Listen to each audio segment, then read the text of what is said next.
bien, bonjour chers internautes, nous sommes très heureux de vous retrouver et cette fois nous avons rendez-vous avec monsieur Laurent Tribouillet. Bonjour. Qui est directeur de l'agence de placement Start Emploi. Monsieur Tribouillet est dans le domaine du placement depuis plus de 20 ans et il va répondre à quelques-unes de nos questions concernant la discrimination. Alors j'ai déjà une première question à vous poser. Donc, comment pensez-vous que l'apparence physique impacte l'employabilité?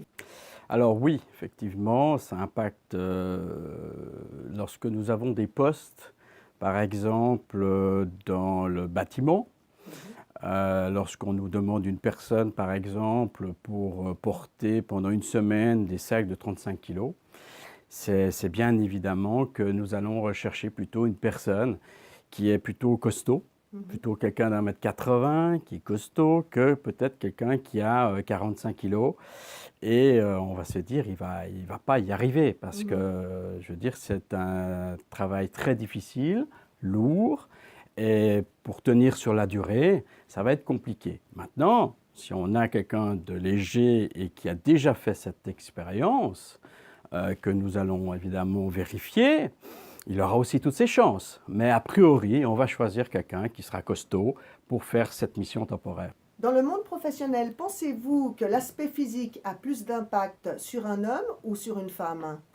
C'est-à-dire que les postes maintenant sont plus ou moins mixtes. Il y a quelques années, évidemment, pour un poste de téléphoniste, on prenait essentiellement une femme, avec certains critères. Aujourd'hui, ce même poste, il est valable autant qu'un homme ou une femme. Aujourd'hui, vous allez à une réception, vous avez un homme ou une femme, c'est pareil, si vous êtes plus choqué. Et les critères de recrutement seront identiques pour une femme ou pour un homme. Ça sera jugé sur la présentation, sur la façon d'être, sur un sourire, sur ces critères-là. Et les critères seront toujours différents en fonction du besoin du client, bien évidemment. Évidemment, ça c'est sûr. Alors, quand un candidat vient se présenter chez vous, est-ce que vous pourriez éventuellement lui suggérer quelques améliorations pour sa présentation? Absolument. On est là aussi pour aider les personnes à se présenter. On est là aussi pour discuter de certains postes. Si nous avons un poste qui correspond à cette personne et que cette société a un code vestimentaire, on va en parler avec le candidat. On va regarder s'il doit faire des efforts, s'il est à même de vouloir les faire ou de pouvoir les faire. Et on va lui donner des conseils, effectivement. Par exemple, si vous allez travailler par exemple dans une banque, il y a forte chance que vous deviez porter la cravate, le costume pour la plupart des postes. Et ça, c'est un critère. Donc pour vous, quels sont les secteurs qui sont le plus impactés par l'aspect physique? L'aspect physique, nous avons le domaine du luxe, tout ce qui touche aussi cosmétique. Je dirais c'est des domaines il y a quand même un aspect réel. Qui est demandé. Qui est demandé. Par rapport à la culture, parce qu'on voit qu'il y a différentes cultures, donc il y a différents codes culturels, est-ce que d'après vous, ils peuvent influencer les conditions de recrutement? Oui, oui, mais indirectement. Oui. Par exemple, si vous avez un responsable de chantier qui nous demande une personne, et c'est une équipe de, par exemple, 4-5 Portugais. Et le client demande un renfort, une personne qui va venir aider cette équipe. Il va donner une préférence à une personne qui sera portugaise, voire brésilienne ou quelqu'un qui parle portugais, parce que ces gens sur le chantier ne parlent pas le français. Donc indirectement, mais c'est plutôt une recherche de langue, de communication, que de problèmes éthiques, de nationalité. Par ailleurs, lors de la formation RH, est-ce qu'il est mis l'accent sur l'aspect physique du non-jugement, du respect du non-jugement? Effectivement, effectivement, oui. Et c'est très bien, et c'est très bien ainsi. Et d'après vous, il a évolué au cours de ces dernières années? Alors, il y a des années en arrière, effectivement, on était plus sur des critères professionnels, évidemment, des compétences, mais c'est vrai que l'aspect physique avait peut-être plus d'impact. Aujourd'hui, on va plus loin. C'est-à-dire que l'aspect physique aura un certain impact, bien sûr, mais plein d'autres. C'est-à-dire qu'on va maintenant chercher le côté aussi positif des gens. Ça peut être du charisme, ça peut être une gentillesse qui se dégage, ça peut être quelqu'un qui a un sourire, quelqu'un qui est positif. C'est une attitude aussi. Voilà. Donc, si vous voulez, l'influence de l'aspect physique, bien sûr, mais parmi tous ces critères, il n'aura que peu d'influence et c'est bien. Ça laisse la possibilité à toutes les personnes de pouvoir décrocher certains postes. Mais on parle aussi de l'aspect physique au niveau du soin, le soin que donne la personne à sa présentation. Et ça, Bien je pense sûr. que c'est important. Bien en parler, on ne parle pas de beauté, mais on parle de soin de la personne surtout, je dirais. Absolument. Les personnes, du moment que les personnes font attention, sont soignées, se donnent de la peine, voilà. À mon avis, il n'y a aucun souci. Vous pouvez avoir une certaine surcharge pondérale, vous pouvez être très mince, la personne va essayer aussi de s'habiller en conséquence, et ça ira très très bien. Donc, par rapport à d'autres pays en Europe, la Suisse n'a pas vraiment de loi contre la discrimination sur les aspects physiques. Effectivement, mais nous avons d'autres lois sur l'égalité entre femmes et hommes. Nous avons plein d'autres lois qui font que, quelque part, je pense qu'on a un bon équilibre tout de même, avec une certaine ouverture pour pouvoir sélectionner des personnes. Maintenant, on parle beaucoup sur les réseaux sociaux. C'est vrai qu'on se voit beaucoup sur les réseaux sociaux.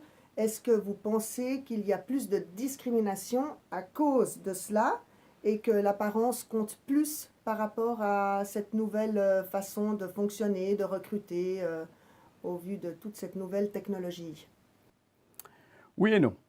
Dans le sens, je pense que au niveau de mettre des profils, évidemment, il faut être conscient qu'un futur employeur va pouvoir aller consulter ces photos. Donc, va se donner une idée de cette personne, des préjugés. Donc, il faudra faire face aux conséquences aussi. Donc, c'est vrai que je conseille à la plupart des gens à la recherche d'un emploi de faire attention aux photos que l'on met sur Facebook et sur d'autres sites et autres. Mais je ne pense pas que ça ait une influence sur la discrimination. Vous utilisez, dans le cadre de Start Emploi, les réseaux sociaux? Alors, nous les utilisons. Nous utilisons surtout LinkedIn pour la recherche de profils et nous mettons des posts également sur ce site. Dans l'ère du digital maintenant, comment pensez-vous que le dossier de candidature de demain va évoluer? Alors, on ne sait pas trop. En tout cas, nous, c'est sûr que ça évolue beaucoup. Par exemple, on aura tendance quand même à faire beaucoup plus peut-être d'interviews par Skype.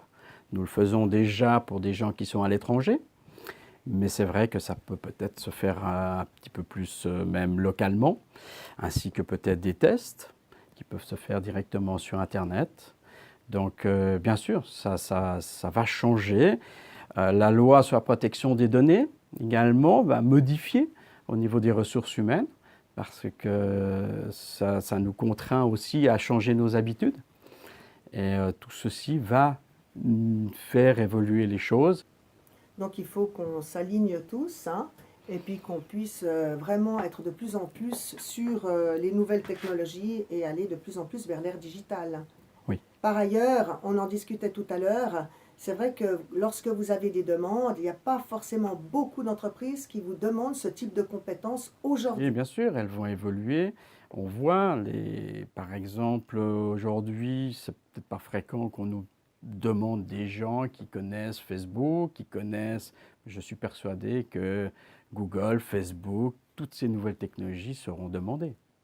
Avec le boom du télétravail maintenant, est-ce que vous pensez que cela va diminuer la discrimination physique? Oui, bien sûr, parce que là, on cherche une compétence. Donc, ça sera plutôt une voie ou la connaissance du produit que la personne devra développer par téléphone. Donc, ça sera plutôt des aspects de vente et une voie avant tout. Et est-ce que vous, dans le cadre de Start Emploi, vous pourriez imaginer d'utiliser Vera, vous savez, ce fameux robot Oui. RH qui a été utilisé dans de grosses sociétés. Ceci dit, ils ont tous abandonné. Absolument, mais on aurait pu imaginer que cela pourrait diminuer la discrimination physique. Oui, oui et non. Parce que si vous voulez, je crois que tant que des sociétés appartiennent à des humains, on aura cette chance que chaque personne va recruter des gens par rapport à ses convictions, par rapport aux produits. Donc ça laissera aussi la chance à toutes les personnes d'avoir un certain profil qui ne correspondront peut-être pas pour certaines sociétés, mais qui conviendront pour certaines. Et donc tant que nous avons l'humain, on a tout à fait cet aspect de personne, de personnalité, de charisme, de sourire, de motivation qui feront la différence. Donc pour moi, c'est plutôt une bonne chose que nous restons sur des critères humains. Et je pense que ça, c'est très important de le souligner, effectivement, c'est que chacun a sa chance parce que nous sommes tous différents et nous Absolument. avons tous des besoins différents.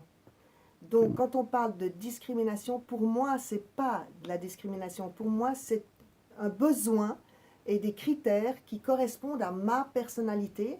Et la même chose pour vous. Absolument. Voilà. Et ce n'est pas que les miennes, Voilà. c'est celle d'une équipe. Absolument. C'est-à-dire que la personne aux ressources humaines va choisir, sélectionner certaines personnes et ensuite, la plupart du temps, cette personne aura également rendez-vous avec un responsable de département et c'est cette personne finalement qui va regarder par rapport à la cohésion de l'équipe et va choisir son profil. Vous savez, nous sommes toujours très étonnés. Lorsqu'on a une recherche, on nous demande un profil, on envoie 5 CV.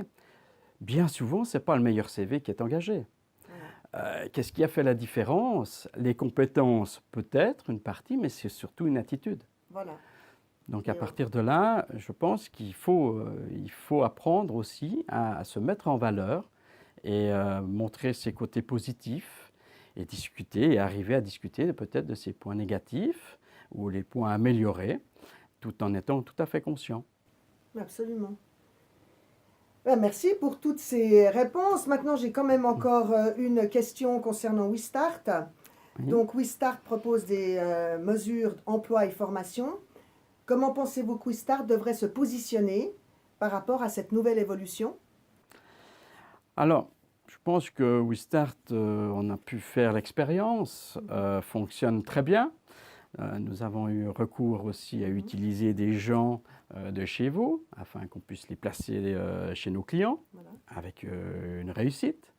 Donc, je pense qu'effectivement, continuer à vraiment travailler sur le CV, changer le CV en fonction du profil, demander, ça aussi beaucoup de jeunes ne le font pas, apprendre surtout à s'habituer à faire des interviews, s'entraîner, je pense, et apprendre aussi à faire des lettres de motivation. C'est parfait, mais merci beaucoup, Voilà. Monsieur Tribouillet. C'était vraiment un plaisir de vous avoir reçu. Merci. Et j'espère, vous internautes, que vous trouverez de la valeur ajoutée dans cette interview. Et nous vous disons à très très bientôt. Merci beaucoup et à bientôt, Monsieur Tribouillet, pour une nouvelle collaboration avec certains de nos stagiaires. Avec Merci. plaisir. Merci.